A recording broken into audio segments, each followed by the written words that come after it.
Miracle astrology நேயர்களுக்கு வணக்கம். இன்று இந்த ஜோதிட வீடியோவில் நாம் பார்க்க இருப்பது மீனராசி பற்றியும், மீனராசியில் பிறந்த சில பிரபல நட்சத்திரங்களை பற்றியும் தான். மீனராசிக்கு 7 சனி நடக்கிறதா என்பதையெல்லாம் முதலில் பார்த்து விடலாம். பிறகு தொடர்ந்து பிரபலங்கள் பற்றி பார்க்கலாம். மீனராசிக்கு 7 சனி நடக்கிறதா என்றால் ஆம் என்றுதான் சொல்ல வேண்டும். பாதிப்பை தருமா என்றால் இல்லை என்றுதான் சொல்ல வேண்டும். காரணம், ராசி அதிபதி குரு ஆவார். இந்த ராசியில் சனியின் நட்சத்திரம் உண்டு. சனியின் நண்பரான சுக்கிரன் இந்த மீன ராசியில் தான் உச்சம் பெறுவார். இப்பொழுது 7 சனியில் விரய சனி நடந்து கொண்டிருக்கின்றது.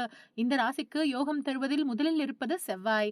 இந்த ராசி ஒன்றுக்குத்தான் செவ்வாய் யோகத்தை தரும் நிலையில் தடை ஏற்படுத்தாமல் சனி இருப்பதுண்டு. உபய ராசிகளில் ஒன்றுதான் இந்த மீன ராசி. உபய ராசி என்பதால் புதன் பாதகாதிபதியாக வருவார். பாதகாதிபதி நீசம் பெறும் அபூர்வ ராசிகளில் மீனமும் ஒன்று. இவர்களுக்கு சந்திரன், செவ்வாய், குரு ஆகியோர்கள் திசை நடத்தினால் மிகவும் யோகத்தை தருவார்கள். பஞ்சபூதங்களில் ஜலராசி என்றும் நீர் ராசி என்றும் சொல்வது உண்டு. மீனராசி என்பது பெண் ராசி. பூரட்டாதி, உத்திரட்டாதி, ரேவதி ஆகிய நட்சத்திரங்கள் உள்ள ராசி. காலபுருஷனுக்கு 12வது ராசியாக வரும்.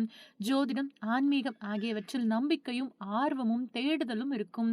கனக புஷ்பராகம் ஆளுமை செய்யும் ராசி. நகைகளை அதிகம் விரும்ப மாட்டார்கள். தங்கத்தை முதலீடாக பார்க்கும் மனம் இருக்கும். இப்பொழுது மீனராசியில் பிறந்த சில பிரபலங்களை பார்க்கலாம். நடிகர் கமலஹாசன், நடிகைகள் பூமிகா, ரஞ்சிதா ஆகியோர் மீனராசியில் பிறந்தவர்கள். இயக்குனர் S.A. சந்திரசேகர் மற்றும் அவர் மனைவி ஷோபா சந்திரசேகர் என இருவரும் மீனராசியை சேர்ந்தவர்கள். நடிகர் மோகன்லால் மீனராசியில் பிறந்தவர். இசையமைப்பாளர் தேவா மீனராசியில் பிறந்தவர்.